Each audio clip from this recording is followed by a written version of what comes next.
Daria, hello. It is the middle of October 2024.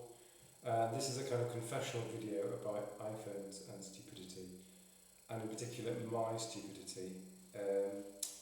So we're back over in Switzerland, and I have a Swiss telephone number now, thanks to Salt or Salt.ch. Viewers may know that that's the company that some while ago used to be called Orange, and then they transferred and became Salt. Anyway, so we were dog sitting yesterday, and we spoke to a London estate agent, and I said, "Oh, it's fine. Please, would you call my Swiss number?" And I gave him my Swiss number, and he didn't call. So I had to call him back eventually. He said, "Oh, I tried to call your number. It just kept on ringing." I thought that's very strange. So after speaking to him, we looked at my phone.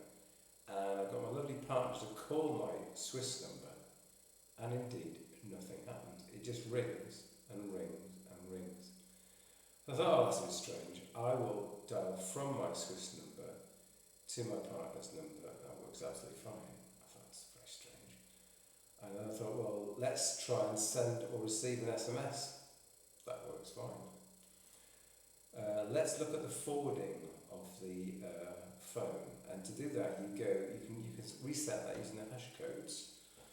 In Switzerland it's I think it's something like *#61# star.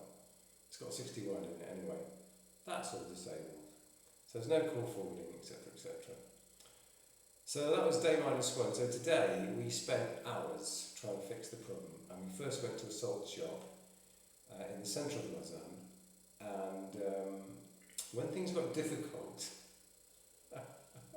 they more or less said, go to another salt shop. I mean, the man went to the cupboard he said, oh, in French, he said, oh, we've just sort of run out of eSIMs, otherwise we'd give you another eSIM. I thought, oh, it's very convenient. So he told us to go to another salt shop. So we visited salt shop number 2, having had a considerable walk to get to the first salt shop. Anyway, visited salt shop number 2, and we must have spent about an hour there. And myself and my partner, IT experts, phone experts, the people who run classes teaching people how to use phones, nothing wrong with it. We had the 3 guys, well actually the 2 technical support guys, and eventually some guy came from the back, out from the back, who was like the super expert, who they'd been keeping away for about 30 minutes. He got interested. We looked at the phone, and absolutely nothing was wrong with it, according to us. So they said to us, okay, well, what you can do is go to the Apple store. I said, we haven't got an Apple store in those days. Well, we've got an approved Apple reseller. So they told us to go back off to the Apple reseller. So there might be something wrong with your phone, or we don't think there's anything wrong with our side of things. We're the network provider. So we went to the Apple shop, effectively. They looked at the phone, and there was a bit uncomfortable moment when they actually took my phone away. They said, oh, well, we're going to take the phone to the back. And I went, I'm not very keen on that from a security point of view. But on my phone, and especially now it's running iOS 18, any app can be Face ID protected. And every app you can think of, I have Face ID protected. So even starting the browser is Face ID protected on my phone. So eventually I said, oh, okay, take it away, but get a move on. They came back and went, yeah, nothing wrong with that. So we had to go back to the salt shop, and boy, were they not happy to see us again. So at this point, we decided we'd call again Salt Technical Support, and bizarrely, I couldn't make an outgoing call to Salt Technical Support from this phone. So not only could it would seem not receive any calls, I couldn't dial out certain numbers, apparently. So we were head scratching, and by the way, we'd even got them. So with the iPhone, it's quite clever, and Pixel phones can do this to a degree, but not as well as Apple. You can take a SIM-based phone, and there's an option on the iPhone itself saying convert to eSIM. And we'd done that. And we'd done that about months ago in the Salt store in Switzerland. And everything was working fine and then I switched contracts at Salt. So I thought it was the fact we got a new contract. And Salt Technical Support in Switzerland said, oh yeah, we can see that you've got a vSIM, not an eSIM, and that's not working. That's probably why it's not working. And so Salt Technical Support, based in Switzerland, said, we can see that there's a problem. And it's a problem because you converted your physical SIM to an eSIM.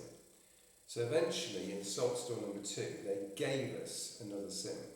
It's apparently a 60 franc cost, but everyone was getting so frustrated they decided to give us a second SIM. So so what happens there is you delete the eSIM that you've got on your phone, and then you do add eSIM. So you don't convert from physical SIM to eSIM. You do add eSIM. So we use this doobry here. It's got a barcode on the back, which I'm not going to show you, and some pin and puck, so that's why I'm holding it this way around. And yeah, we added the eSIM, and it has with the same phone number as the deleted eSIM or vSIM, call it what you want. And that still didn't work. Oh, my goodness me. So what was the solution? It was in fact me, user error. And how is that possible? Well, it's because in the iPhone settings, there is, on a per SIM basis, a call forwarding option.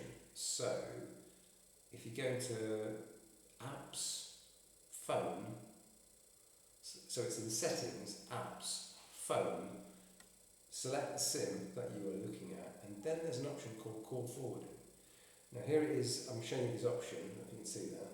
That's the option there, saying call forwarding.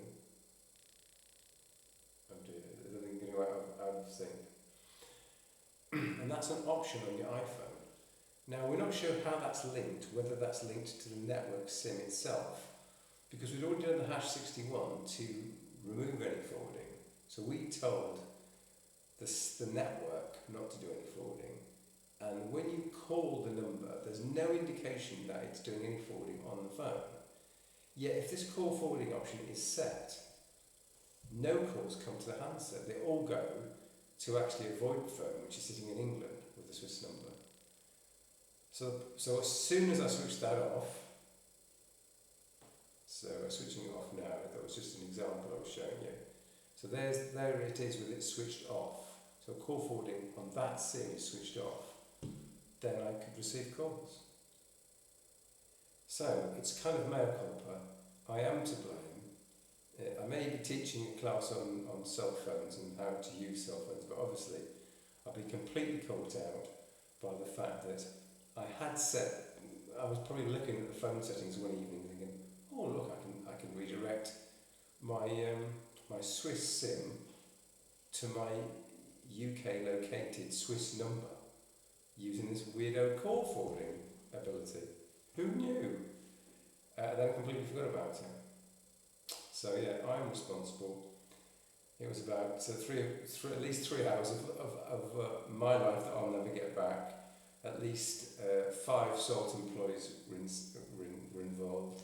Multiple calls to Salt Technical Support. Who said there was a problem, by the way, at their end, or they said a physical to virtual SIM had been made, and that probably was the reason. They said they said we can see a problem. It's because you converted a physical SIM to a vSIM, which in retrospect is obviously baloney. So there you are. It just goes to show that even the experts, if you can call me an expert, can get caught out. And call forwarding is available on iPhones, and I don't exactly know what it's doing, but it doesn't quite mesh with the call forwarding that the network provider is also able to give you. That's it for now. Thank you for watching.